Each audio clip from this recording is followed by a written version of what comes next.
This is Echo TV, Kenya.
This is Echo TV, Kenya.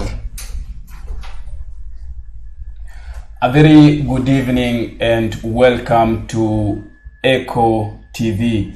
This is Politics 101. I am your host, Dishon Atira. Today, we are very much privileged to have a religious leader. This is a person who has been guiding part of my life and he's been working with us. Today, we are very much humbled to have him, Apostle Henry Odari. Welcome to the show. Thank you very much. Yes, thank you for coming. Thank you too. Okay. Also, on the other side, we have a very controversial politician who has been in the ballot. She was in the ballot 2017, and also she's still in the ballot comes 2022. She's aspiring MCA Mwiki ward. Karibu sana in the show. Asante sana. Yeah. Maybe if I start with you, who is Henry Odari? Henry Odari is a Kenyan. Yes. Born again. Father of two. Married to one wife, of course. Yeah. A minister of the gospel. Yeah. Serving under the ministry by the name Apostolic Global Revival Missions. Okay. I do an apostolic mandate. Okay. Yeah, all over the world. Okay. Yes. Back to you. Who is Mary? Mary Waceke Nkinya is a Kenyan, born in Kiambu, mkaaji wa Kasalani. Na mimi kazi yangu ni kusaidia wana youth na wamama na watu wote, karibu watu wote. Na ninataka kusimama kiti ya MCA 2022. Nisimama last time, kura hazikutosha. Sasa nikaona round hii itakuwa sababu wakati ule sikuwa nimefanya kitu. Hata wakati nilishindwa, niliona I had all the rights to be defeated. Lakini now I have really worked. Nimesumbuana na NGO, nimesumbuana na World Bank, watoto wetu wamepata a lot of money, and that's why mmeona Kasarani hakuna mtoto alikuwa na shida ama naiba for the last 4 years. Or maybe if I can cut you short and ask you, why Mary as an MCA Mwiki ward comes 2022? Sababu nimekaa Mwiki sana na ninajua shida watu wa Mwiki. Nilikuja Mwiki nikiwa na a lot of problem na nimegrow na watu mpaka pahali nimefika. Nimekuwa na mashida nyingi nikisomesha watoto wangu wa mother of 3 na wote wamemaliza wamefanya masters na nimeona wamama wengine na watoto wengine wako na the same problem ile nilikuwa naye. Sasa nikaona nitakuwa na wasaidia ndio nao wafike pahali nimefika. Okay, thank you very much. I'll be coming back to you as a Hen Odari. Yes. The qualities of a good leader. The qualities of a good leader. Number 1. Yes. A leader is made. Yeah. Leaders are not born, according to my understanding. Leaders are made. And a leader is somebody who interacts with the people, not only when the elections are closer. A leader should live among the people in the community, akae na watu. From day one, from ile siku yenye anachaguliwa mpaka dakika ya mwisho. You can see the qualities of a leader in that person. Not somebody who will come when they need the voters. A person who need to be there. There is a saying, a friend in need is a friend indeed. Sure. Yeah. So a leader must be there always with the people, identifying himself with the problem of the people, not only when he's looking for a political seat. Okay. Yeah. Now a good leader must be a God-fearing, because you cannot just choose a thug, somebody you don't know what he's doing. Sure. Yeah. A leader must be a God-fearing. He must have a fear of God, because somebody who has a fear of God will not squander the money that is meant for the orphans, like the leader said here. A God-fearing person will not be biased, will not value specific kind of people or specific ethnic. A leader will accommodate all people. Yeah. If I can, the emotion that is being said, politics and religion. Yeah. Where do they come in together? Do they go to hand in hand? Because if I might quote the ODM chief, there is a way where he said that watu wa kanisa mutuachie sisi siasa.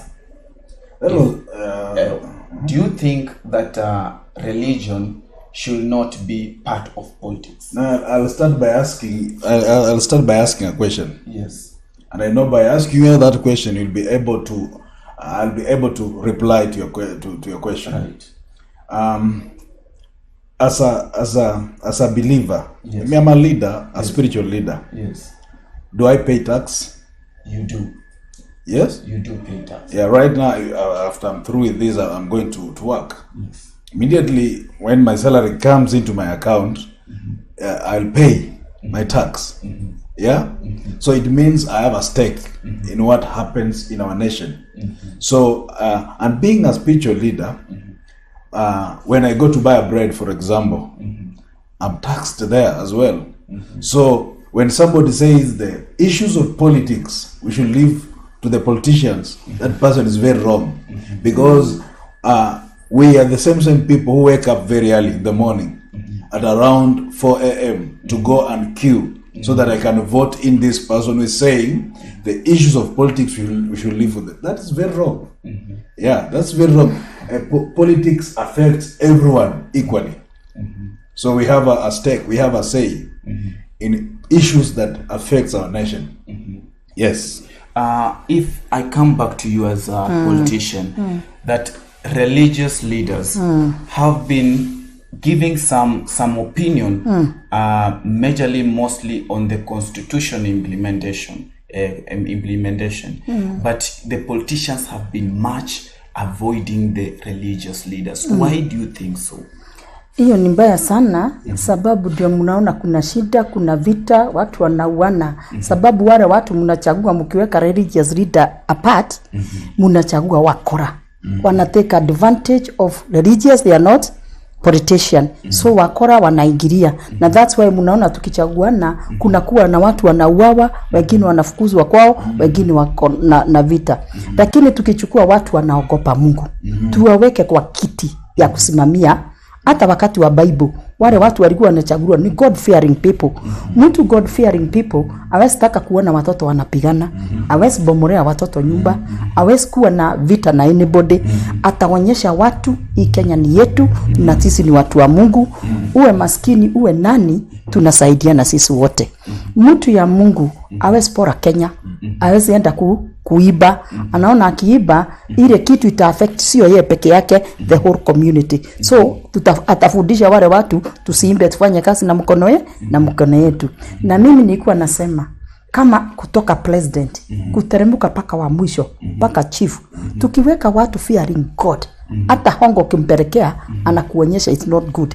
Lakini tukichagua wakora, ukora itaendelea, na hiyo ndio imemaliza Kenya, na hiyo ndio tunataka kufanya. Kama sasa mimi wakati nilianguka, even before vile religious leader amesema, mimi nimekaa na watu ground for 23 years now in Mwiki, na ninaona watu wako na shida because wale wamechaguliwa hawaogopi Mungu, wao ni kupora tu. Ikifika kama ni wakati wa kupeana, tuseme kama kitu kama basari, hao watu before wapatie maskini wanapatia rich people.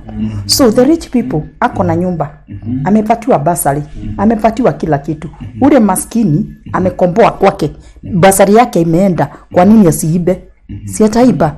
Na that's why nimepigana sana na nikatafuta njia zote. Nika sign contract na NITA through World Bank.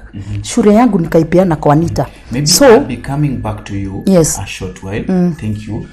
I come back to you. So where is the church when it comes to the next general election? The views of the church when it comes to the next general election to the people.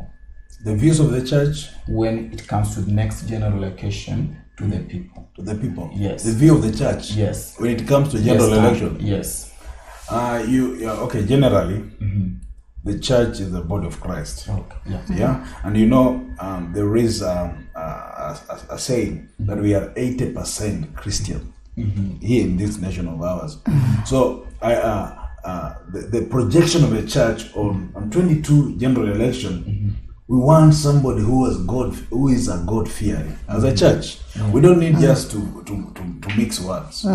Because if you have somebody who fears God, and when you say God fearing person, it's not just somebody who is just in a religious cocoon. Somebody who fears God from the bottom of his heart. Because when you fear God, as the leader said, when you fear God, first of all, you will not indulge yourself into some practices that are not godly.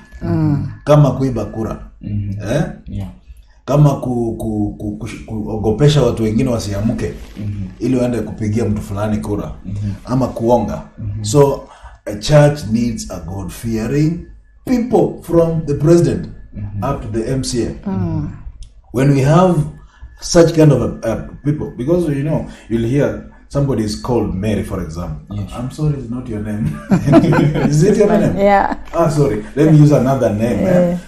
Somebody is called Peter somewhere else. But Peter is stealing. Yeah, Peter is stealing. So we want Peter who are God fearing as political leaders. Okay. Yes. Okay. I don't know whether I've answered very well. We are coming live to you from Kwetu Launch, and if you're catching up, this is Politics 101, and today I have a very amazing guest of mine. We are discussing religion and politics. And before I just go back to our politician, let me tell you that this Politics 101 is coming to you because of Kwetu Launch. Kwetu Launch has ensured everything is safe for us to do this recording here. Let me come back to you. Do you think you possess the qualities the religion needs to be a leader? I'm a God-fearing woman, and naendaga church deliverance, na nimelea watoto wangu in a Christianity way. I'm also a God-fearing woman because the minute naweka vijana pamoja, naonyesha njia ya kukaa wasiibe. I think I'm pastoring. I think that's also part of religious. Although I'm not a pastor, but I'm a God-fearing woman. maybe if I come back to you, because before we did this short this show, there's a lot of people who are telling me to ask a religious leader, where is the voice of the church when it comes to the COVID-19 vaccine, where Kenyans have not decided do they take it or not? And when is the time the Kenyans need the guidance from the church? Where is the voice of the church? The voice of the church is very clear. And there's some preachers who are misleading the Kenyans. I'll start by asking questions. Yes. When we were little children, yes, we received an injection. Yes, sure. I don't know which side, Mama. This side. This side. If this one is demonic, because there is a narrative that some people are creating on this thing. Me myself have received the first jab. I'm waiting for the second one. And ignorance is expensive. Sure. The same people who are saying, it's demonic, blah blah blah. The same people are burying their members, and their members are dying. So my stand is, it's very clear. If you received a jab while you are still a little child, then you should not bring a sick thing on right now. People should be vaccinated and also take precautions. Wash your hands. Okay, do you think that the church has that mobilization to ensure that the citizens or the Kenyans know that this jab is not insecure to hear? It's not insecure. Okay, the church has not done much. It is better I say the truth. The church has not done much. We need just to tell people. We need to sensitize people. We need to give people information. Information is power. We've done little. We need to tell the people in the church. We need to tell people in the barazas. We need to help the government. The church, the government depends on the church very much, because they believe whatever clergy will tell his members, it is authentic. So we've not done enough. We should do enough. Let me come back to you. The politician and the church. Politicians have always closed ears on the church. Yeah, that's true. Why do you think so? I think so because pastors, most of the times, they are doing God's work. Politicians, they are doing their politics. Lakini on my side, mimi hata saa hii niko na wamama nisani moja hapa wazee, nakimbisha pale kuna ndugu wa shindano. Sasa mimi nafanya pati yangu ya kusaidia watu kudugwa hiyo sindano. Waambia waoge mkono, wajichunge. Na wale wazee kama sisi tu almost 60, most of the time hata saa hii mmenitoa kwa nyumba. Na kaanga kwa nyumba na kujaga semina kidogo naogopa. So tunaambia watu ni vizuri kudugwa sindano na tunasaidiana tu, hata kama wamama tunashikana, tunasaidiana. Okay, let me now ask you. He has introduced something that the church, the leadership of the category of the church, as in like when, if I may ask, like the politician and the leadership, according to you, who should address who? Of course, the church must come first. The church, we represent God. Yes, we are ambassadors. And ambassadors, we take orders from above. So we are here to advise them if they will accept. If you go to the Bible, in the Old Testament, we used to have prophets who used to have a say in the kingdoms, like Samuel. They used to have a stake in the kingdoms. They used to advise, to warn. That's our business. The problem nowadays between us preachers and the politicians, the problem is the politicians, some politicians, not all, they discovered something about the church. They discovered the church is always needy. So they use their influence, their money to come and buy the legitimacy from the church. And that one has drained the integrity from the church. That's why a politician will come when the service is on. Yeah, the service is wonderful, doing well. When the politician comes in, a preacher changes someone. I think we need to have a topic to talk about these preachers sometime. Yeah, because why should you change someone because somebody has come? No. Why should you tell the praise and worship stop? Somebody has come. So what? Yeah. So the church need to have a voice. We are supposed to advise them. Yes, the politicians are chosen by God. So if they are chosen by God, they are servants in their area of politics. So they need a prophet to tell them, Mr. President, not any preacher, because we have some few people are doing funny things. Selling of oil, we'll talk about that sometime. Yeah. Selling of brooms. You cannot have such kind of advisors as a politician. Look for a spirit-filled person, a God-fearing person to advise you, to tell you the language that you're using on the podium is not a good language. Like somebody said about the bottoms up. Yeah, that was a very bad language. Yeah, this kind of a person needs somebody to tell him this language, Like for example, Bonke, the late Bonke, used to have elders who used to advise him. And among the elders, his wife was among the elders. Where after he has preached, they will call him and put that video on. They will tell him, here you exalted yourself. Here you used a very bad language. So next time, don't do this. So he will kneel down before them, and they will pray for him as he repent. The next time when he go, the lame will walk, the blind will see. So the politicians need the church the more than the church needs the politicians. Okay, thank you very much. Let me come back to you again. Do you think the country is under the bad leadership? Most referring back to your area of jurisdiction where you are going to vie for MCA. Do you think is under the bad leadership or good leadership currently? I think they are in good leadership. Because watu wa religious mostly hawakuwekwa hapa because of politics.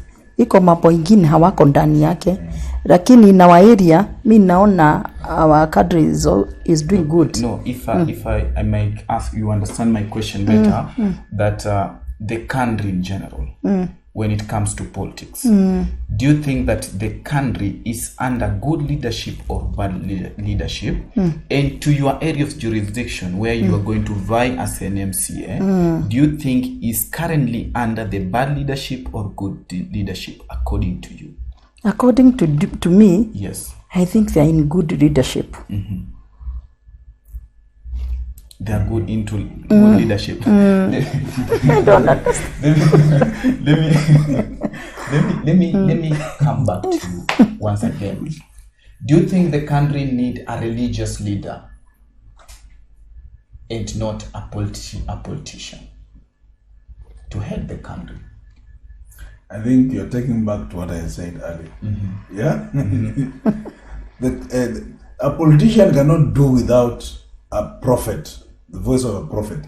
A nation cannot stand without a voice of prophet. Like this regime that we are having right now. Yes, it was founded on prayers. People prayed for these leaders. So yeah, people prayed for them, and they had a good name, Jubilee. Jubilee is a biblical name. 50 years of liberation and so on. Yeah. So the country needs religious voice. Yeah. Let me use this word. The country needs the voice of God. I have just asked a question, Yeah. referring back to the previous election and the coming general election. Yeah. We've seen religious leaders trying to vie for the top seat, like back in 2007. Yeah. There was Pius Mwiru, Yeah. was vied, but the religion did not go with him. Next general election, we have Ruben Kagame, who has declared to vie Yes. for the presidency. Yeah. But we haven't seen the church much involved into it. Do you think, that's why I'm asking, do you think that the religion has abandoned its people and fallen to the politician? What do you mean? Robert Game? Yes. The people of the, these people, what do you mean? The church? The church. You know, you know, it is you cannot just say you're vying for a political seat because of you had a crusade somewhere in Kayole and many people came. Then you see voters, you see voters in a crusade. My friend, people come in a crusade with different agendas. Others come there to pass time because they are running away from landlord. Yeah. Yes. Others will be there because they want to get a wife there. Others will be in a crusade to get a job. Maybe in Uhuru Park, somebody has gone to Uhuru Park because he's been moving around looking for a job. You know, nowadays we have a work of looking for work. Yeah. So maybe somebody was in a crusade, lying down because he doesn't have food, he doesn't have fare, he's tired, he's resting. Then he goes home. So the problem with a religious, I'm a political analyst, come preacher. You cannot just say you're vying for a political seat simply because you had a crowd, or you have a Twitter following, a bigger one. Yeah. Sure. No, you need to have a heart from God, very loud and clear. I don't say born again preachers or born again people should not hold any political seat. Politics affect everyone equally. Nilisema ukinunua chumvi unalipa kodi. Ukinunua simiti unalipa kodi, kama venye mwanasiasa atalipa pia huyu mtu wa kanisa atalipa. So politics affect everyone everywhere equally. Yes. Okay, thank you very much. If you are catching up, I have a very wonderful, we are privileged to have a very wonderful guest in the show, and this is Politics 101. Let me come back to you. Yes. In this perception, I don't mean that politicians are not born again, but I'm just trying to put them into another category, different with the religious leaders. If you were to be given an opportunity to select or to elect a politician, I don't mean politician, this politician is not a born again, but a politician and a religion leader. Whom will you select as the leader of the country? I would select a religious person because that person, you also read people in a Christianity way. Because if you elect, I said earlier, if you elect somebody who does not fear God, the country will be bad. This person will lead people in a bad way, in a merciless way, in a ruthless way. So the best thing is to elect somebody who is a religious, who fear God. Yes. Okay. If you are catching up, this is Politics 101. And today in the show, we have Apostle Henry Odari and the MCA aspirant Mary. Waceke. Yes, you are aspiring MCA Mwiki ward. And this is Politics 101. This show is brought to you courtesy of Kwetu Lounge. Kwetu Lounge is found in Mwiki, Kasarani. And if you are looking for a place to have dinner, a place to sleep, Kwetu Lounge is a place to enjoy. Maybe if I can get from you, how do you enjoy the environment of Kwetu? The environment is good. But I'll come and taste their food. When I'm not fasting. And the politician, how do you feel the environment? It is very good. Have been coming, have been making groups here. It's a good place. The food is good. The owner is also a very good young man. We have been here, bring so many people here. It's a good place. Okay, let me just come also back to you with another question. That if you were to be elected today as a common Mwananchi, you were elected as the MCA Mwiki ward, what do you have on the table for the people? currently? Okay, after staying in Mwiki for a long time, nimejua mashida nyingi sana ya Mwiki. Kitu ya kwanza nitaweka Mwiki ni kujua mashida ya youth. Sababu youth wana shida wengi wakihang. Tuwatafutie pesa. Kuna pesa nyingi sana ya NGO. Na so far kutoka nianze hii kazi tumepatia almost 1 million.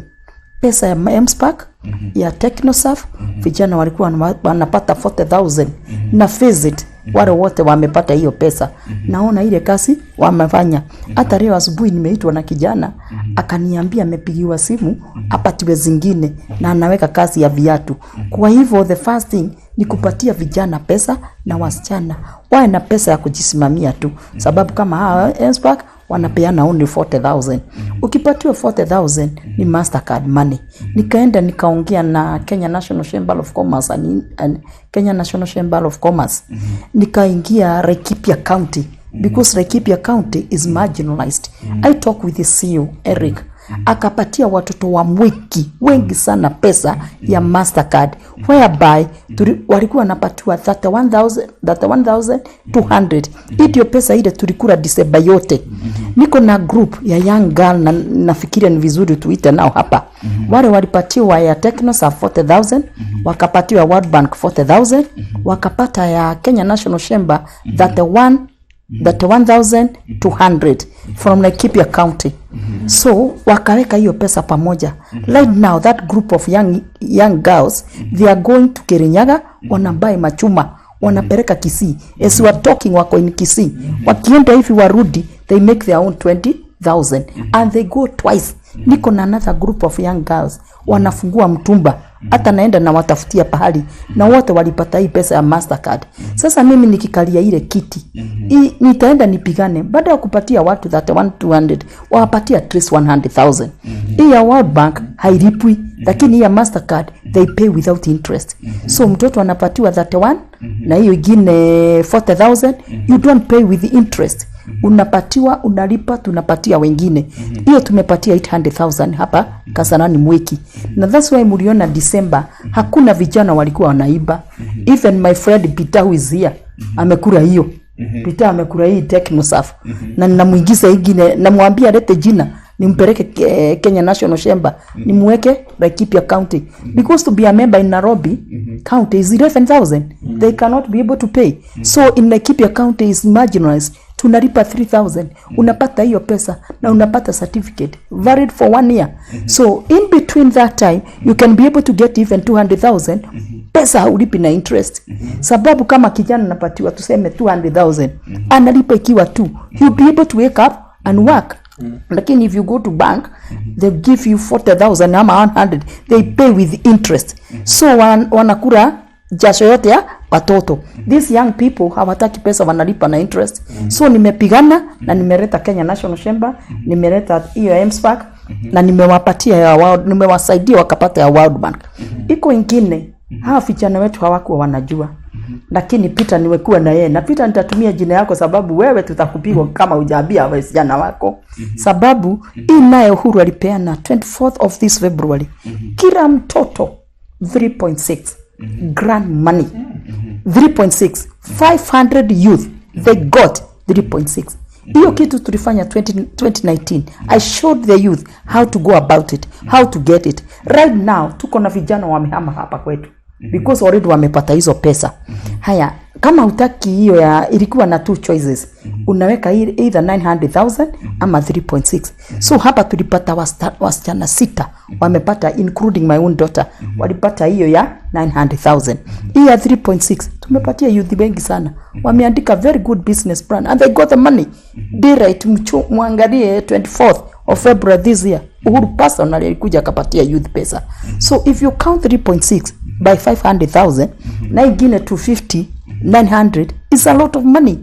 Na ingine ya TechnoServe saa hii ukiwekwa hii ya Kiob utakuja namba 900,000, na hii ya mwisho cycle 7 inaisha. Okay, it will never come back. I'll come back to you. Maybe if I involve our political analyst. Do you think a leader is the one who is in power and not the one who is just a common mwananchi? Come again? like in most of cases we have had this issue. Okay, she's not in power. Can you give an example? At the moment. She's not in power. Yes, at the Currently. moment. Yeah. Do you think now, that's why I'm asking, a leader is only one who is in power, and other common mwananchis, because we mostly common mwananchi depend on those who is in powers. Do you think other people can make, even in your religion, in the religious department, they can make other the way other people are making without being in power? I'll give a scenario with Moses. A leader is supposed to go to lead.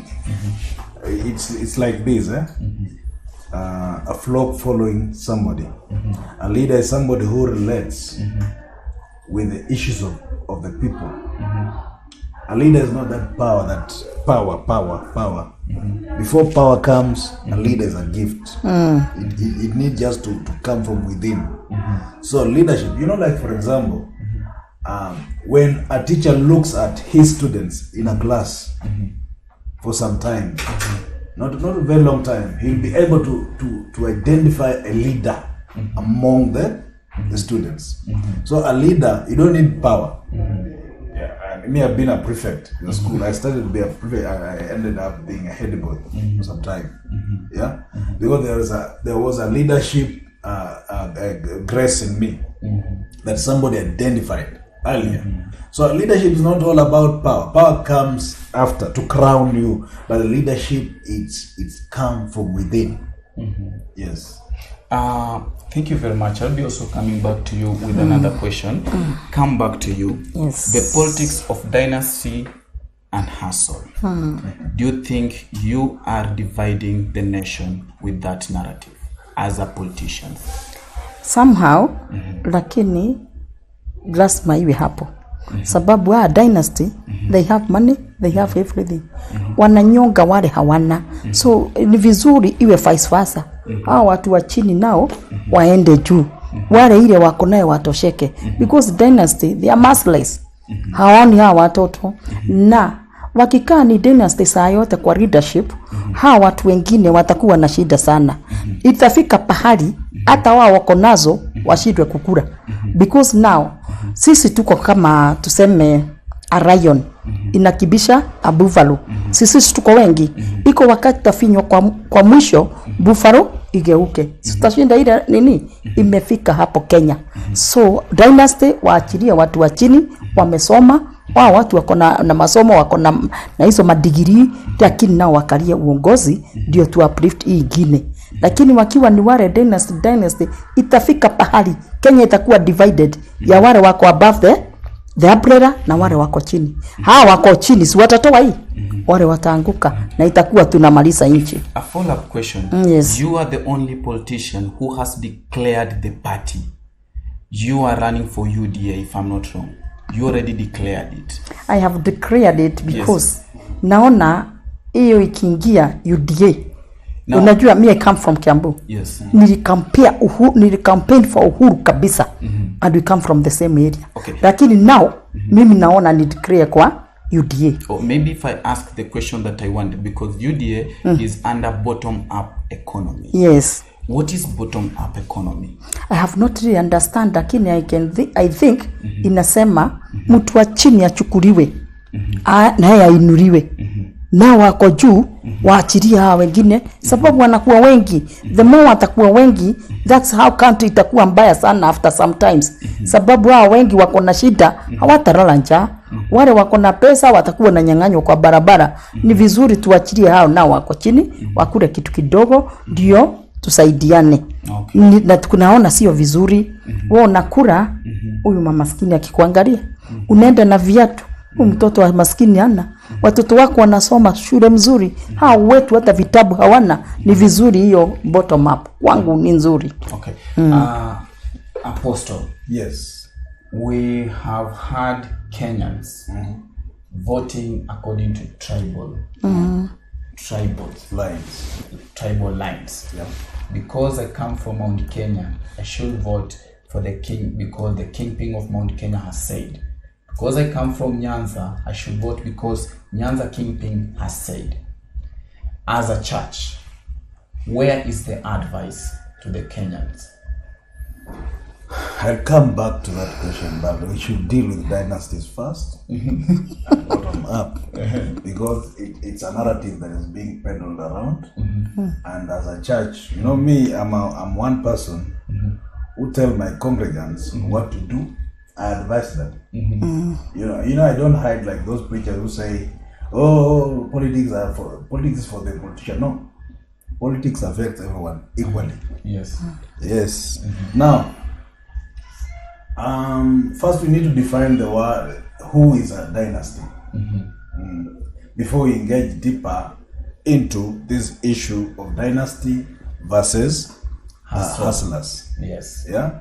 After getting the definition, to me, my definition, a dynasty, a hustler is somebody mwenye hana gari, baisikeli kurudi kuchini, or hana kabisa. That is a hustler. But somebody who is driving, somebody who can who flies around with choppers, somebody who can get a first class SGR train to Mombasa, that one is not a hustler. Yes, that one we need to just to be clear.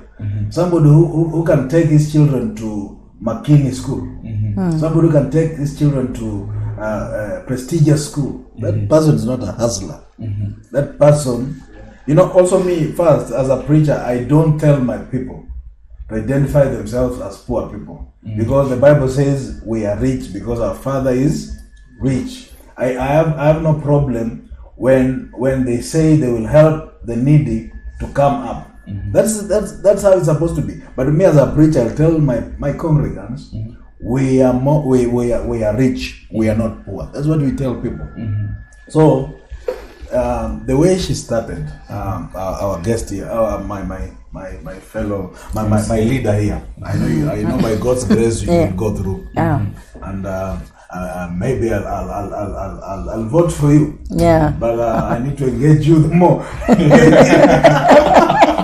Maybe vote for you. Yeah. But you need to convince me the more. But to a certain extent, you've convinced me because of what you've been doing. And I'll do my homework. I'll follow up. Yeah. Because I'm an analyst. Yes. And follow up. Because right now, somebody should not elect anyone basing on political party or stand. Yeah. Right now, the Kenya that we are heading, or the Kenya that we want somebody to be elected because of what he has done first for the people, and for what he will do, for the people. For example, she said he's helped people. At least people can see. Sure. Somebody should not come here with a party. Somebody should not come here with a slogan. Somebody should come with policies. What have you done? You've taken some people have received loans through your initiative. We can see them. You've helped some people to go to school. We can see them. Then you deserve another term. You deserve to be elected as a leader, not a slogan, not a party. So a dynasty, to me, it's a narrative that politicians began. It is them who, because if for example Ruto cannot say he's a hustler. Let me just be clear. Ruto is not a hustler. Ruto, when he's on jam, in the jam, or I don't know, kama kwa jam, ataita ndege na mchukua hapo, anaje driver na gari, anaenda mahali anaenda. A hustler cannot do that. That's all. But me, I'm supporting the idea of helping the poor people to go up. No, you asked me a question. Now, let us get back to your question now. It was about the tribal issue. I think I've answered. Yes, sure. If I come back to you, the umbrella that you are under, the UDA, is they're saying that when elected as a leaders, if you elected as leaders, there is money that you're going to pump in to the youth. Where is this money going to come from? I said earlier, we have NGOs who are funding people. Information is power. These people does not have information.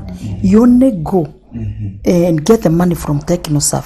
Kama last time I was given so many officers. We gave more than 200,000 people January. Haya, naendaga kwa Kenya National Chamber. I talk with Richard Gatia. Richard Gatia is the president of Kenya National Chamber of Commerce and Industry. I was sent back to Jim Nambaru.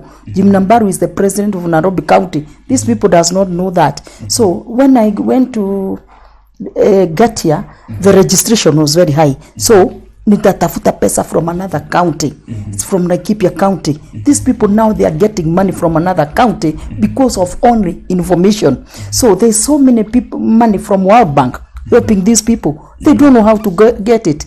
Kama last time who was given 56 billion. Even now, hata nusu ijakuliwa. Huyu president wa German alikuja na a lot of money. Uhuru was there just the other day. He came with them. Like in the process, the way to go get that money, that's what I'm helping people. I go there. Kama, How are you helping the church? Even church, what I normally do to church, I go and get a pastor. Come on now, Psycho 7 is on. It will never come. This is the head. Tumepeana Psycho 1, Psycho 2, Psycho 3, Psycho 4, Psycho 5, Psycho 6. So many people. Psycho 7 is on. They don't know. So I'll come to your church with the girls. Wanaandika. Tunaweka kwa system. Ile wote tunafanya ni kupeana the right information. Tukiandika, iko namba itaingia kwake ya Kiob. Hiyo namba ndio itampatia pesa. Kama right now, Nairobi County is full. Kiambu County is full. Machakos County is full. So we are fighting the county which is not full. Kama saa hii tuko na Nyandarua. So we are going to take our youth there. So our youth last year, the last 2-3 cycles, we are going to Machakos to get their money. They are going to Kitui to get their money because they don't know. Information is power. So you try all the way in your area where to get money. So, and how to get it. So I'm helping you how to get it. So if they receive the message to go to Machakos, tunapanga, wanakuja hapa, wanaenda pamoja, na wanapeleka account. The money is sent in the account. If I may ask about it also. Yes. Because currently Kenya, our debt rate is over 7 trillion. And when you speak about giving loans to the youth, it means that the debt rate of the country and the youth is more increasing. It is true. Is it true? Yeah. Now my question is, do you think that the umbrella will drain the country's economy and the country's debt will raise rather than trying to reduce the country's debt by giving people more loans? I don't think this loan is what is making the country to go down. Exactly. What is making the country to go is these thieves. Yes. They are stealing. Criminals. Criminals. Not these young people. Because all the people tumepatia pesa ya MasterCard, they are paying. They have job and they are paying.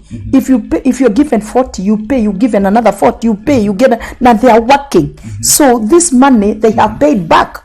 They are not thieves. So the thieves, these about 100 people wale wako juu ndio wanaiba. Unaona mtu mmoja ameiba 20 billion, mwingine 30 billion. These are the people who are making the country to be kwa hiyo deni. Sio this youth ile wanawapatia ni kidogo. Hiyo 100,000 they work and they pay. Lakini here World Bank they don't pay. Hiyo they don't pay. Maybe I don't know the government pays for, I don't know. All what I need to know is that our young people are getting money to work. You never see anybody who has passed through me, young people, going round. And I also call them, na waonyesha wasikunywe pombe. Kama Saturday had a youth of 24 youth. Sudi ni wakuta pita? 24. Today nimekuwa nao kwangu kwa nyumba, ndio nimechelewa. So this youth, you've just talked that something, this one I wanted the religious leader to handle the situation because this was the next question to him. So rather let me get the views from him than from you. I'm very much sorry.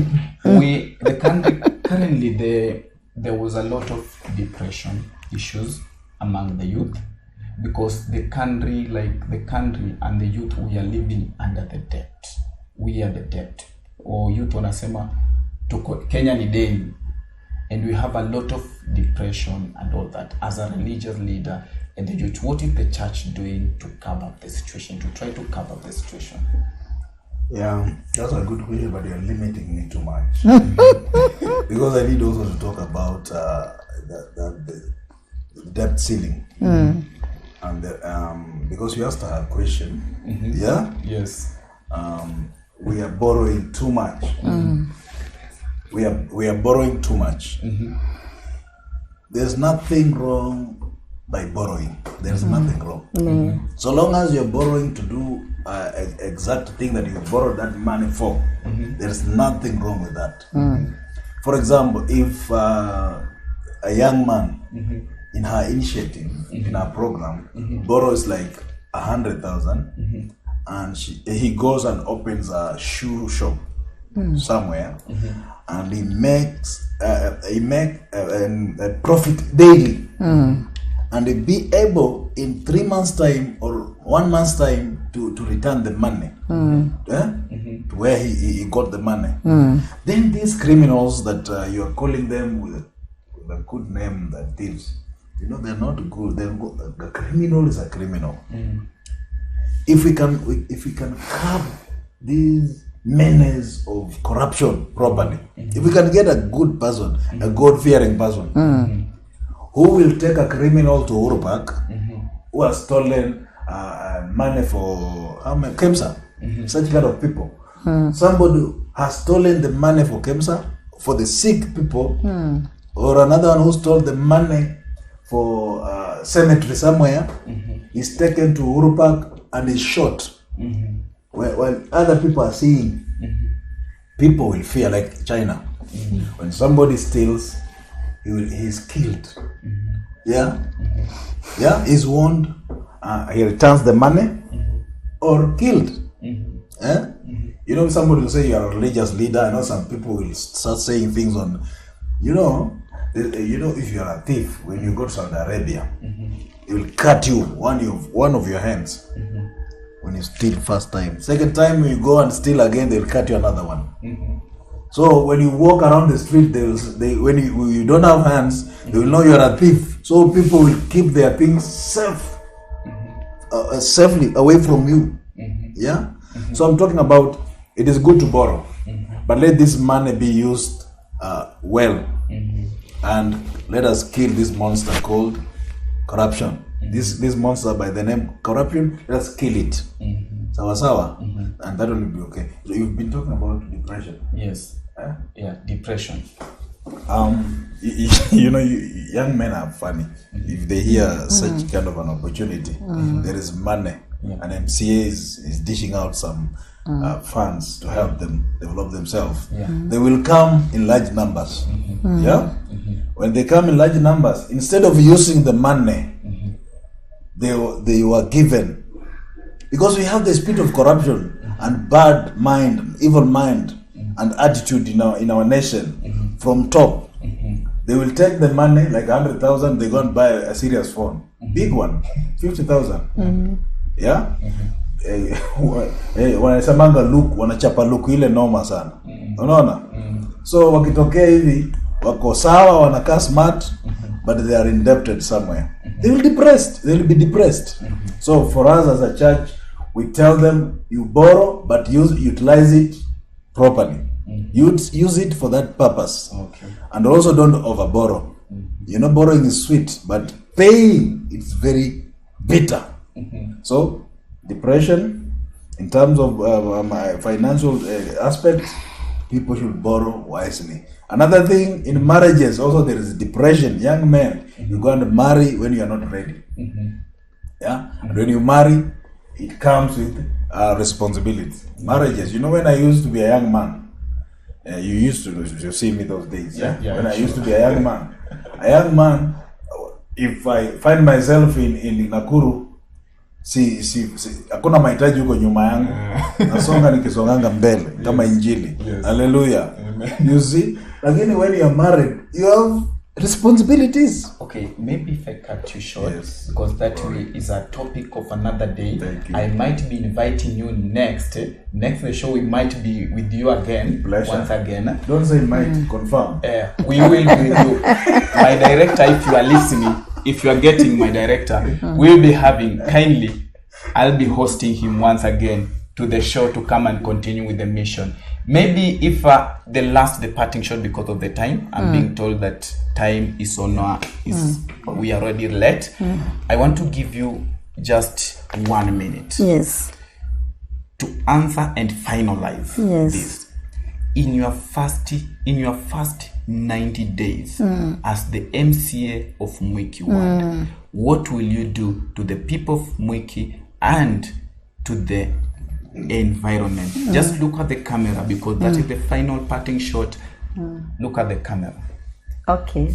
For the first 90 days, as I said, I'll make sure all youth wako na pesa NGO.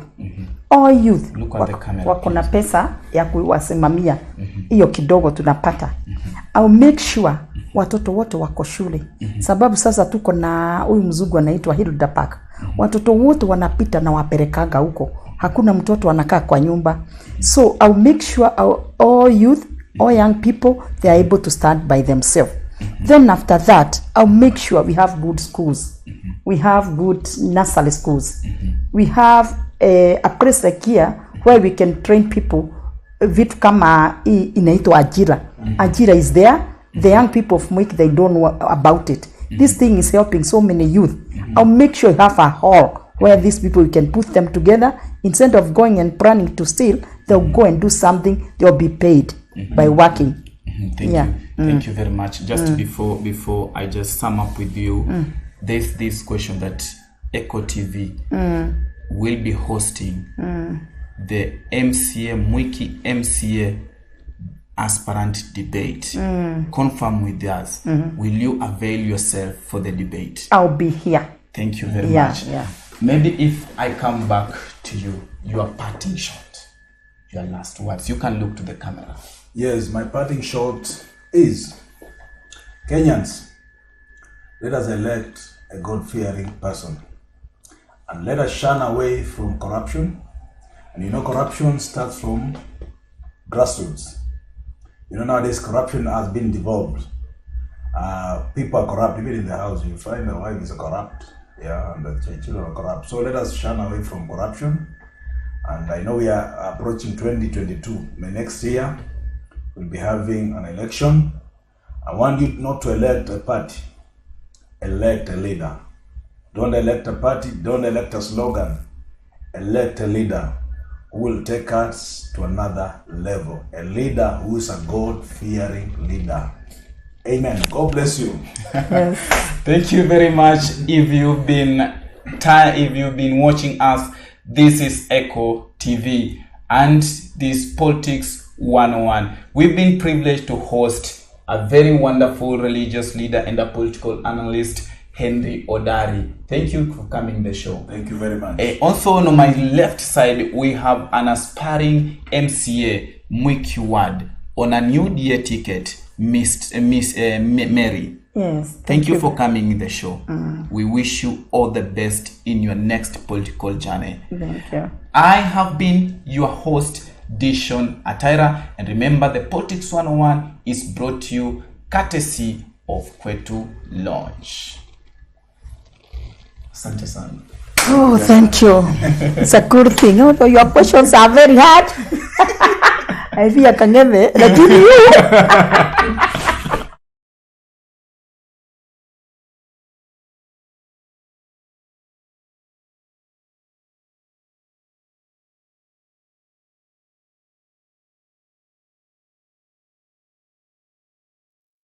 This is Echo TV, Kenya.